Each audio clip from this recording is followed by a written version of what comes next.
तो आज हम बनाने वाले हैं स्ट्रेंजर थिंग्स 5 का इंट्रो।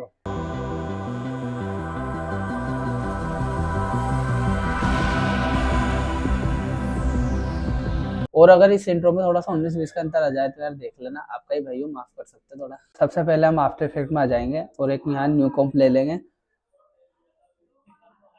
इसके बाद इसके प्रोजेक्ट को सेव करने के लिए पाथ दे देते हैं। नाउ अब हम एक टेक्स्ट लिखेंगे।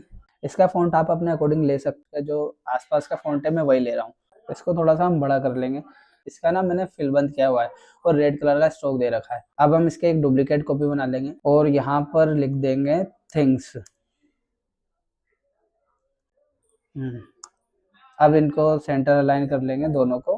इसके बाद ये ना हमारे टेक्स्ट है, बट हम इसके सभी कैरेक्टर्स को सेपरेट करने के लिए इनको शेप्स में कन्वर्ट कर देंगे, जिससे जो हमारा स्ट्रेंजर का STRANGER सब सेपरेट हो जाएंगे। इसके लिए स्ट्रेंजर वाली लेयर पे क्लिक करेंगे और राइट क्लिक करके क्रिएट पे जाकर क्रिएट शेप फ्रॉम टेक्स्ट पे क्लिक कर देंगे एंड सेम हम थिंग्स के साथ करेंगे। नाउ अब हम इन दोनों टेक्स्ट लेयर को डिलीट कर देंगे। अब हमें स्ट्रेंजर थिंग्स के जो ये कैरेक्टर है इनको एनिमेट करना है। तो इसके लिए हम पहले स्ट्रेंजर वाली शेप लेयर पे क्लिक करेंगे, इसके कंटेंट में जाएंगे, एस वाले कैरेक्टर पे जाएंगे, देन ट्रांसफॉर्म एस और इसकी पोजीशन पर एक की फ्रेम लगाएंगे, देन प्ले हेड को पीछे ले आएंगे। इसके बाद जो हमारा लेटर एस है उसमें से इतना बाहर निकाल देना है कि बिल्कुल भी विजिबल ना हो। अब देखो हमारा एस कितना स्मूथली आ रहा है, बट ये थोड़ा स्लो लग रहा है, तो हम जो लास्ट वाला की फ्रेम है इसको थोड़ा पास ले आएंगे। से होगा ये कि हमारी जो एनिमेशन है वो थोड़ी फास्ट हो जाएगी। अब ऐसे ही हमें टी को भी एनिमेट कर लेना है। इसके लिए हम टी के ट्रांसफॉर्म में चले जाएंगे और पोजीशन पे की फ्रेम लगाएंगे, देन इसके बाद प्ले हेड को पीछे ले आकर टेक्स्ट टी को एनिमेट कर लेंगे। अब ऐसे ही करके हमारे जितने भी कैरेक्टर्स है हम सबको एनिमेट कर लेंगे। तो ये हो चुका है, देखो कितना शानदार लग रहा है ना। इसका टाइम ड्यूरेशन थोड़ा कम लग रहा है, तो हम थोड़ा इसको बढ़ा लेते हैं।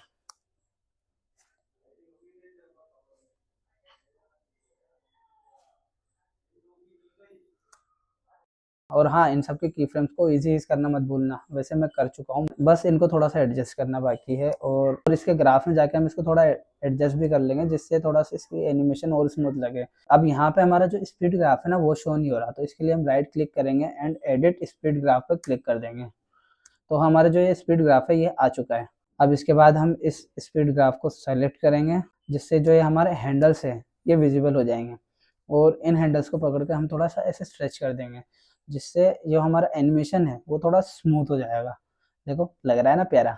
अब ऐसे ही हम सभी कैरेक्टर्स के ग्राफ को एडजस्ट कर देंगे।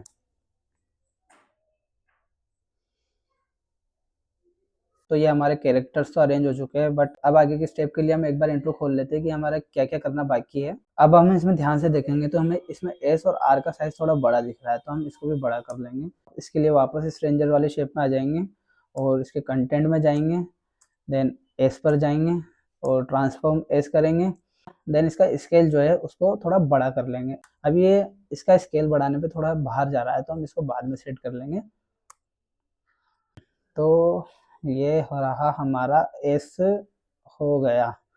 इसका हम साइज देख लेंगे कि क्या हमने लिया है, सेम वही साइज हम आर में भी पेस्ट कर देंगे। अब हमें आर को भी सेम वैसे ही करना है, तो आर के ट्रांसफॉर्म में चले जाएंगे, इसके स्केल साइज को सेम वही कर देंगे जो हमारा एस का था और इसकी पोजीशन को वापस सेट कर देंगे। अब हमारी एस और आर प्रॉपरली सेट हो चुका है। थोड़ा बहुत 19-20 लगेगा तो यार आप एडजस्ट कर सकते हो, मैं आपको तरीका बता रहा हूँ, बिल्कुल हम एग्जैक्ट वही नहीं बना रहे, क्योंकि इसमें यार थोड़ा सा और मेहनत करना पड़ेगा और मैं थोड़ा सा आलसी किस्म का आदमी हूँ। अब हम इसमें देखेंगे तो एक लाइन ऊपर की साइड थी और 2 नीचे की साइड। अब लाइन्स को ड्रॉ करते हैं। इसके लिए हम एक रेक्टेंगल शेप ले लेंगे और इसको स्ट्रेंजर के ऊपर इस तरीके से बना देंगे। अब इसको हम डुप्लीकेट करके एक आर के नीचे लगा देंगे और इसको डुप्लीकेट करके एस के नीचे लगा देंगे। अब इसको फिट टू स्क्रीन करके देखते हैं। ठीक है, तो ये हमारा काफ़ी सही लग रहा है। अगर इसको ध्यान से देखेंगे तो हमारे जो लाइंस है ये इसकी एनिमेशन एस और आर के आने के बाद है। तो इसको हम देख लेते हैं कि हमारा एस और आर कहाँ पर आके रुक रहे हैं। तो ये हमारी जो नीचे वाली लाइंस है उनके लिए हम यहाँ पोजीशन पे की फ्रेम लगा देते हैं और इसको आगे ले जाते हैं। नाउ इन लाइंस के स्केल को एडजस्ट करेंगे और इनको इतना कर देना है कि बिल्कुल विजिबल ना हो। इसके बाद हमारे सभी की फ्रेम को सेलेक्ट करना है और इनको इजी कर देना है और ग्राफ में चले आना है और इसके स्पीड ग्राफ को इस तरीके से सेलेक्ट करेंगे तो हमारे हैंडल्स आ जाएंगे और इसको इस तरीके से स्ट्रेच कर देंगे। ठीक है, तो ये हमारी नीचे वाली दोनों लाइंस की एनिमेशन भी हो चुकी है, जो देखने में काफ़ी अच्छी लग रही है। अब बची हमारी ऊपर वाली लाइन। ऊपर वाली लाइन को सिलेक्ट करेंगे, इसके स्केल पर एक की फ्रेम लगाएंगे और की फ्रेम को स्लाइड करके आगे ले जाएंगे। देन उसके बाद इसके स्केल को वापस 0 कर देंगे ताकि बिल्कुल विजिबल ना हो। की फ्रेम को सेलेक्ट करेंगे, इजी इस कर देंगे एंड ग्राफ में चले आएंगे और इसके ग्राफ को भी वापस सेम टू सेम वैसे ही एडजस्ट कर देंगे। तो ये हमारी जो लाइन्स है वो भी बनकर तैयार हो चुकी है। अब इसको एक बार पूरा प्ले करके देखते हैं कैसा लग रहा है। वाह, काफ़ी नाइस लग रहा है। ये हमारा ऑलमोस्ट बनकर रेडी हो चुका है, बस अब थोड़ा सा बाकी है। अब हमें इसमें 5 को ऐड करना है, तो हम इसके लिए टेक्स्ट सेलेक्ट करेंगे और 5 लेंगे और 5 का भी हम फ़ॉन्ट सेम ही रखेंगे। बट इसमें एक चीज़ ध्यान देने लायक है कि इसका स्ट्रोक बंद होगा और इसका फिल भरेंगे हम। बट जो इसका फिल वाला कलर है ना, वो हम बिल्कुल सेम रखेंगे जो हमारा स्ट्रेंजर का था। अब इसको सेंटर में ले आएंगे और एडजस्ट कर लेंगे।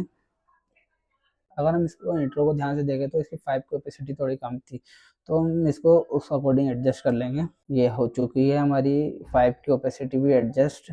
देन इस लेयर को एकदम नीचे ले आएंगे।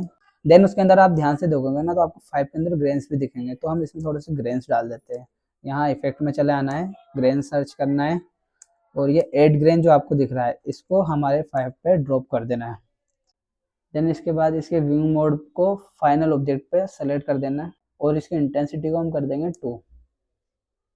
अब हमें इस 5 को भी थोड़ी सी एनिमेशन देनी है, तो हम देखेंगे कि इसकी एनिमेशन ओपेसिटी में थी, तो इसके लिए हम ओपेसिटी पर एक की फ्रेम लगाएंगे और इस की फ्रेम को पकड़ के आगे ले जाएंगे। देन इसके बाद प्ले हेड को थोड़ा आगे ले जाके इसकी ओपेसिटी को 0 कर देंगे। तो ये हमारा 5 रेडी हो चुका है। अब इसके की फ्रेम को सेलेक्ट करेंगे एंड इसको इजी कर देंगे और इसके ग्राफ में चले आएंगे और इनको पकड़ के इसको भी स्ट्रेच कर देंगे। डन। तो ये हमारा 5 भी हो चुका है ऑलमोस्ट। अब इसको थोड़ा सा चमकाने के लिए हम इसमें डालेंगे डीप ग्लो। इसको अप्लाई करने के बाद इसकी रेडियस को 200 कर देना है और इसके एक्सपोजर को 0.20। अब इसको कॉपी कर लेते हैं और ये थिंग्स वाला जो है इस पर पेस्ट कर देते हैं। जो ये हमारा ग्लो है ये काफ़ी अच्छा हो चुका है, तो हम इसको एक बार प्ले करके देख लेते हैं। वाओ, तो ये बिल्कुल मस्त हो चुका है। और इसको कंपाउंड करके इसके स्केल पे की फ्रेम लगा देंगे तो हमारा कुछ इस तरीके का जूम इन वाला इफेक्ट भी बनके तैयार हो जाएगा। अब हम देखते हैं हमारा फाइनल इंट्रो।